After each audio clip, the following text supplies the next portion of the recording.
দিন আগেও আমাদের স্ট্রিম মিডিয়া, টেলিভিশন গুলো, সাংবাদিকগুলো সব যেন আওয়ামী লীগের ছিল। আর আওয়ামী লীগ যাওয়ার সঙ্গে সঙ্গে এখন সবাই আওয়ামী লীগের বিপক্ষে চলে গেছে। সবাই এখন আওয়ামী লীগের সেই ত্রুটিগুলো, দুর্নীতিগুলো এখন তুলে ধরতেছে। তখন কিন্তু আওয়ামী লীগের পক্ষেই তারা ছিল, সিরিয়াস পক্ষে ছিল। যারা আওয়ামী লীগের বিপক্ষে কথা বলতো তাদেরকে কথা বলতে দিত না। এই টক শোতে যে উপস্থাপক উপস্থাপিকারা ছিল আওয়ামী লীগের সাথে তাল মিলাইতো। আওয়ামী লীগ যখন কথা বলতো নির্দ্বিধায় নির্বাধায় কথা বলতো, কথার ফুল জড়ি সে চলতেই থাকতো, স্টপ করতো না, বরং মাঝে মধ্যে ঘি ঢেলে দিত যেন আরো বলতে পারে। কিন্তু বিরোধী দল যখন কথা বলতে যাইতো, বিএনপি বা অন্য কেউ আওয়ামী লীগের বিপক্ষে যদি কথা বলতে যাইতো, তখন শুধু খোঁচাইতো, প্রশ্ন করতো এমন ভাবে প্রশ্ন করতো, একটা প্রশ্নের উত্তর এক লাইন দেওয়ার আগেই আরেকটা প্রশ্ন, আবার এক লাইন দেওয়ার আগে আরেকটা প্রশ্ন, যেন কোনো প্রশ্নের উত্তর না দিতে পারে, কখনোই প্রশ্নের উত্তর দিতে পারে না। এই সাংবাদিকরা তখন যে আচরণ গুলা করছে এখন পুরোপুরি উল্টো আচরণ। কাউকে কিন্তু বলা হয় নাই যে তুমি পরাধীনতা গ্রহণ করো। আমাদের রক্তের ভিতরে, আমাদের ডিএনএ এর ভিতরে এমন সব রয়ে গেছে, মানে আমরা যেন চাটামি করতেই আমাদের জন্ম হয়েছে। আমরা যেন মুসাহাবি আমরা করতে পছন্দ করি। আর মুসাহেবরাই কেন দৌড়ে সবসময় আগে থাকে? এই 53 বছর মুসাহেবরাই আগে ছিল এই প্রত্যেকটা জায়গাতে। এই নিউজ মিডিয়া, প্রিন্ট মিডিয়া, তারপরে এই পুলিশ, তারপরে প্রশাসনের বিভিন্ন জায়গাতে যারা এই মোশাহেবি করতে পারছে তারাই উপরের দিকে তরতর করে উপর দিকে উঠে গেছে। যারা মোশাহেবি করতে পারে নাই, যারা না বলতে পারছে, না তো বলতেই পারে নাই, যারা ভিতরে ভিতরে না বলছে, এগুলো তো প্রকাশ হয়, এগুলো তো বুঝতে পারে যে না এ আমার সাথে তাল মিলাবে না, তারা পিছনে থাকছে। মানে চাটামি করতে হবে, মোশাহেবি করতে হবে, তাহলে আমি উপরে যেতে পারবো। এটা বন্ধ করতে হবে। আদালত কে কিন্তু ওই যেটা সিংহাকে যেটা করা হয়েছিল, ওই তাকে বঙ্গভবনে নিয়ে রায়ের পক্ষে, তার সরকারের পক্ষে রায় দেওয়ার জন্য তার সাথে জোর করা হয়েছিল।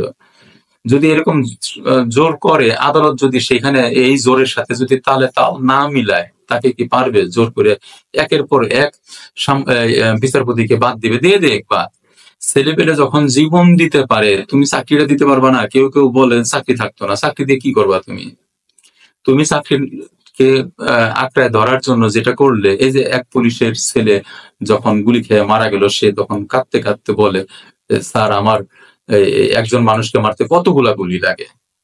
তাহলে এই প্রশাসনে যেসব প্রশাসনের নিচের দিকে রয়েছে তারাই তো মারা গেছে, উপরের দিকে কয়জন মারা গেছে? একজনও না। আর উপরে কয়জন পালাইছে? যে কয়জন ছিল খারাপ, যে 200, 400, 500 মানুষ পালাইছে, 500, 600 মানুষ পালাইছে। এই 400, 500 মানুষের জন্য পুরো দেশটা কি শেষ হয়ে যাবে? এই পিছনের দিকে যে মানুষগুলো থাকে, যে পুলিশগুলো থাকে, কেন তখন তার অর্ডার, এই আদালত কেন তার অর্ডার, খারাপ অর্ডার, যেটা নেগেটিভ অর্ডার, যেটা দেশের জন্য ভালো না, সেই সব কেন সে মেনে নেবে? আর এরা তো থাকেই দৌড়াই পিছে পিছে, যে স্যার বলেন, যা বলবেন তাই মানবো। এই ধরনের মানুষদেরকে আমাদেরকে চিনতে হবে, বুঝতে হবে, এরপরে যেন এগুলা কাছাকাছি না আসতে পারে। আদালত, বিশেষ করে আদালতকে বলছি, এই আদালত থাকবে সবার উপরে। এই আদালতকে শুধুমাত্র বাংলাদেশে না, ইউরোপ আমেরিকাতেও একটা আছে, আইন আছে, যে আইনটার ফলে আমার মনে হয়, আমার ব্যক্তিগত অভিমত, আমার মনে হয় আদালতকে ইচ্ছা করে এই আইনটা করে আদালতকে নিচে নামানো হয়েছে। সেটা হইলো, আমার ভাই খুন হইলো, সেই আসামি, আদালত তাকে ফাঁসির অর্ডার দিল, আর সেই আসামিকে শেষ পর্যায়ে প্রেসিডেন্ট মাফ করবে। এই যে আইন, এটা তো আইন করা হয়েছে, আইন করে এটা আদালতকে অপমান করা। আমার ব্যক্তিগত অভিমত যে এটা আদালতকে অপমান করা হয়েছে, আদালতকে নিচে রাখা হয়েছে। আমার ভাই খুন হয়েছে, তুমি কে মাফ করার? কেন তুমি মাফ করবে? তোমার তো যায় নাই। তোমার যদি ছেলে মেয়ে এরকম হইতো, তুমি প্রেসিডেন্ট, ঠিক আছে, তুমি মাফ করে দিলে, আমি এটা মেনে নেব যে তুমি তোমার ছেলের জন্য তুমি প্রেসিডেন্ট হয়েছো, তুমি ক্ষমা করে দিচ্ছ। কিন্তু সাধারণ মানুষ, এই যে আর্মি প্রধান তার ভাইকে বের করে দিল, একজন সন্ত্রাসী ছিল, খুন করছিল, তাকে আদালত ফাঁসি পর্যন্ত নিয়ে গেল বিচারিক প্রক্রিয়ার ভিতর দিয়ে। এমনি তো পারে না। সাধারণত আমরা অতীতে দেখছি যে হারুনে যে এই আমরা ধরি একদিক দিয়ে আদালতে দেই, অন্য দরজা দিয়ে বেরিয়ে আসে। বা চমৎকার এই সন্ত্রাসী, কালোবাজারি, চোর, বাটপার, চাঁদাবাজ এদেরকে আদালতে দিলে কি জাদু আছে, আদালত কি দ্বারা প্রভাবিত হয় যে এদেরকে ছেড়ে দেয়? আর সাধারণ মানুষ চিৎকার করে যে না আমি দোষী না, কিন্তু সেই মানুষটা দিনের পর দিন জেলে বসতে থাকে। আদালতকে আরো হইতে হবে, ঠিক হইতে হবে। এই আদালতের বিচারপতিরা পালায় কেন? আদালতের বিচারপতি কেন পালাবে? মসজিদের এই কি বলে হুজুর বাইতুল মোকাররমের মতো জায়গা থেকে কেন সে পালাবে? যার যার জায়গাতে ঠিক থাকতে হবে। সম্মান কেউ কাউকে দিতে পারে না। নিজের সম্মান নিজেকে রক্ষা করতে হয়। এই রক্ষা করার যার ক্ষমতা না আছে সে যেন ওই স্তরে না যায়। সে যদি ওই স্তরে যায় সে শুধু শেষ হবে না, শেষ হবে সবাই। ওই একজনের লজ্জা তো নাই। যদি লজ্জা থাকতো, যদি আমি হইতাম ওই ওই কাঁঠাল রানীর জায়গাতে, আমি আত্মহত্যা করতাম। আমি যদি হতাম, আমি পলাতাম না, আমি আত্মহত্যা করতাম, আমি সারেন্ডার করতাম। সেদিন আমাকে মানুষ মেরে ফেলতো, আমি মরে যেতাম। পিছন দরজা দিয়ে পলাবার মতো এরকম ভীরু কাপুরুষ যাদের পিছনে আবার আমলিক দাঁড়ায়। এই আমলিককে আমি শুনছি অনেককে একদম উপরের লেভেলের ভালো মানুষ, তারা বলছে এই যদি হাসিনা না থাকে দেশ চালাবে কে? তাদের কাছে মনে হয়েছে হাসিনা সারা জন্য দেশ চালাবার জন্য এই 16 কোটি মানুষের ভিতরে আর একজনও যোগ্য নাই। এটা কি হয়? এই 16 কোটি মানুষের ভিতরে আর একজন যোগ্য নাই। আজকে এই আমাদের ইউনূস সরকার যে কতগুলো কাজ করতেছে সেগুলো কিন্তু সমালোচনা আসবে। যেমন অধ্যাপক আলী রিয়াজ আমেরিকা থেকে নিয়ে আসা হলো, এই 16 কোটি মানুষের ভিতরে কি যোগ্য মানুষ ছিল না আমাদের সংবিধান তৈরি করতে পারে? এই আমেরিকার থেকে তাকে টেনে নিয়ে আসতে হইলো? ও কি জানে আমাদের আমাদের আমাদের যে মানুষগুলো আছে এই যে ফুটপাতে ড্রেনের পাশে যেখানে গন্ধ, মল মূত্রের গন্ধ ভর করে বেরিয়ে আসে, সেখানে বসে এই যে চা খাচ্ছে, চটপটি খাচ্ছে, ওদের সাথে বসে একদিন খাইতে পারবে চা চটপটি? ওর তো পেট খারাপ হবে। ও আমাদের সংবিধান লিখবে কিভাবে? ও আমাদের সম্পর্কে জানে কি? ও হয়তো জন্ম হয়েছিল এইখানে, কিন্তু ও আমাদের সম্পর্কে এখন আর জানে না, আমাদের অবস্থা সে আর জানে না। উচিত ছিল এই মাটিতে বুদ্ধিমান একজন মানুষ যে সংবিধান রচনা করতে পারে এরকম একজন মানুষকে দেওয়া উচিত ছিল। এখন যদি বলে যে 16 কোটি মানুষের ভিতরে বুদ্ধিমান মানুষ নাই, এটা এটা এটা অত্যন্ত অপমানজনক কথা, এটা অত্যন্ত লজ্জাজনক কথা যে 16 কোটি মানুষের ভিতরে এই দেশের ভিতরে উত্তম মানুষ নাই যে সংবিধান রচনা করতে পারে। আমি এটা বিশ্বাস করি না। আমি একজনকে দেখা দিতে পারি, এরকম অনেক মানুষ আছে, যেমন এই সলিমুল্লাহ, ডক্টর সলিমুল্লাহ। এই ডক্টর সলিমুল্লাহ খান এই হাসিনা যখন ছিল তখন তাকে বাংলা একাডেমিতে ঢুকতে দেয় নাই। একজন পণ্ডিত মানুষ, 5 তারিখের আগে কিন্তু সে রাস্তায় দাঁড়াইছিল, এমন না যে সে ঘরে বসেছিল, তার আগেও সে কথা বলছে, তাকে কথা বলতে দেয় নাই, কোনো চ্যানেল তাকে ডাকে নাই। এরকম মানুষকে হাসিনা ডাকতে দেবে না, কথা বলতে দেবে না, এটি স্বাভাবিক। সে কথা বলতে পারে নাই, সে তো জ্ঞানী মানুষ, তার নিজস্ব ইউটিউব আগে থেকেই সে কথা বলতো, ইতিহাস নিয়ে কথা বলতো, সেই পণ্ডিত মানুষ। উচিত ছিল আমাদের তাকে শিক্ষা মন্ত্রণালয়ে নিয়ে আসে, এই সরকারের জায়গা দেওয়া, আমরা দিই নাই। উচিত ছিল এই মানুষটাকে অন্তত দেওয়া, জায়গা দেওয়া।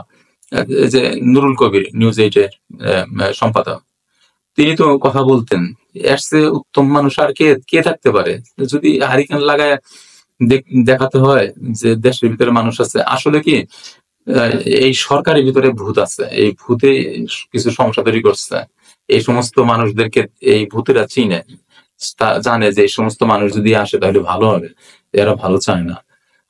আমার কেন জানি মনে হচ্ছে যে আমরা আবারও সমস্যায় পড়ে যাব। এই সরকার আমাদের কাঙ্ক্ষিত যে সংস্কার, সেই সংস্কার করতে পারবে না। আদালতের ভিতরে এখন যে নিয়োগগুলো দেওয়া হচ্ছে, এগুলো কিভাবে দেওয়া হচ্ছে, কি পদ্ধতি ব্যবহার করা হচ্ছে? এই যে 5 জনকে নিয়োগ দেওয়া হলো আমাদের এই নির্বাচন কমিশনে, কি প্রক্রিয়ার ভিতর দিয়ে, যে প্রক্রিয়ার ভিতর দিয়ে নিয়োগ দেওয়া হলে এই ভবিষ্যতে যদি অন্যান্য, এরপরে যখন তাদের মেয়াদ শেষ হবে তখন কি পদ্ধতির ভিতর দিয়ে আবার নিয়োগ হবে? এই সরকারের ভিতরে যে সমস্ত উপদেষ্টা রয়েছে তাদের ভিতরে যেসব উপদেষ্টা এখন দুর্নীতির ভিতরে জড়িত হয়েছে, দেশের ভিতরে কি কোনো সাংবাদিক নাই? তারা কি কথা বলতে পারে না? কেন তারা কথা বলতে পারে না? ইউনূস তো বলছেন, ডক্টর ইউনূস তো বলছেন তোমরা কথা বলো, তোমরা লেখো। তাহলে ভয় কিসে? যদি লেখি আমার তো এই সরকারের বিপক্ষে চলে যাবে, তাহলে তো আমি তো আর ওই জায়গায় থাকতে পারবো না। যদি সুদৃষ্টি আসে তাহলে আমি হয়তো বা কালকে উপদেষ্টা হইতে পারবো বা ভালো একটা পদ পাবো। এই জন্য কি আমি লিখি না? এই জন্য কি আমি বলি না? সত্য বলতে তো বলতেছে সে, কিন্তু আমরা সত্য বলবো না। কোনো প্রিন্ট মিডিয়াকে দেখবেন না, কোনো ইলেকট্রনিক্স মিডিয়াকে দেখবেন না এই সরকারের কোনো উপদেষ্টাকে নিয়ে কোনো নেগেটিভ কেউ কথা বলছে, দুর্নীতি কথা বলছে। কিন্তু হচ্ছে, দুর্নীতি হচ্ছে। এই সরকারের ভিতরে 2-4 জন মানুষ দুর্নীতি করতেছে। এটা হইতেই পারে না যে সব ফেরেশতা একসাথে এসে যোগ দিবে। শয়তান থাকবে। যেখানেই মানুষ আছে, আদমের মতো মানুষ বেহেশতে ছিল, সেখানে শয়তান তাকে ধরছিল। আর এটা কি সেই বেহেশতের চেয়েও বেশি হয়ে গেল যে যেখানে শয়তান থাকবে না, দুর্নীতি থাকবে না? দুর্নীতি আছে, আমরা এটা ধরতে পারতেছি না। আমরা জানিও, অনেকেও জানে, আমি জানি না। আমি যে জানতাম আমি বলতাম। আমি যেটুকু জানি সেটুকু বলতে পারি না। আমি জানে যারা প্রিন্ট মিডিয়াতে, ইলেকট্রনিক মিডিয়াতে প্রফেশনাল সাংবাদিক যারা রাস্তায় ঘুরে বেড়ায়, সংবাদ কালেক্ট করে, তারা জানে, কিন্তু তারা কথা বলতে পারে না। ইঙ্গিতে ইঙ্গিতে বলে এদিকে ওদিকে হচ্ছে। ইঙ্গিতে বলার কি দরকার আছে ভাই? পরিষ্কার করো, খোলাসা করো, সামনে নিয়ে আসো, বলো যে এখানে এটা হচ্ছে, এই উপদেষ্টার বাবা দোকান দিয়ে বসছে, বলো না কেন? তা বলবে না। যাই হোক, আমাদের সবার উপরে থাকতে হবে আইন আদালত। যদি আমরা আইন আদালতকে ঠিক করতে পারি তাহলে সবকিছু ঠিক হয়ে যাবে। আমরা যদি আইন আদালতকে ওই সবার উপরে না নিতে পারি, মানে প্রধানমন্ত্রীর উপরে নিতে হবে, সবার উপরে। ওই আদালত থেকে যদি কারো ফাঁসি হয়, এই আইনটাকে চেঞ্জ করতে হবে। প্রেসিডেন্টকে এই সুযোগ দেওয়া যাবে না। এই সুযোগ প্রেসিডেন্টকে দিলে যে কি হয় এটা আমরা দেখছি। এই সুযোগটা প্রেসিডেন্টের হাত থেকে কেড়ে নিতে হবে। আমার ভাইয়ের খুনিকে সে মাফ করে দিবে, এটা হবে না। আর যদি এই মাফ করতেই হয়, আদালতের সুপ্রিম কোর্ট আছে, জুডিশিয়াল আছে, সেখানে আইন করে দিতে পারে যে হ্যাঁ, শেষ পর্যন্ত যদি মাপ চাওয়ার ব্যবস্থা থাকে, সেই আদালতের কাছেই মাপ চাইতে হবে। সুপ্রিম জুডিশিয়ালের কাছে মাপ চাইতে হবে। সর্বোচ্চ প্রধান বিচারপতির কাছে মাপ চাইতে পারে। কেন প্রেসিডেন্টের কাছে যাবে সে? আদালতের আদেশ, সেই আদেশ আদালতের থেকে কেড়ে নিয়ে আরেকজনে আদালতকে অপমান করে, ছোট করে সে মাফ করে দিবে। আদালত মাফ করতে পারবে না? আইন করে দিলেই হয়, আদালতই পারবে এই কাজটা করতে। কিন্তু আমি তো চাই না আমার ভাইয়ের, আমার একমাত্র মাপ যদি কেউ করতে পারে, যে যাকে হত্যা করবে তার ফ্যামিলিকে ধরতে পারে আদালতের ভিতর দিয়ে, আদালত ডাকতে পারে যে হ্যাঁ তোমার ভাইকে হত্যা করছিল, তুমি মাফ করতে পারো কিনা, এই ড্যামেজ সে দিবে।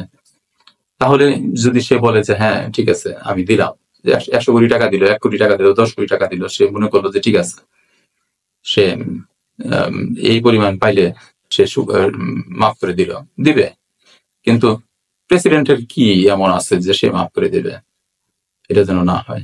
আদালত উপরে থাকুক, জনগণ স্বাধীনতা পাক, গণতন্ত্র মুক্তি পাক, মানুষ কথা বলতে পারুক, এই আশা নিয়ে শেষ করছি।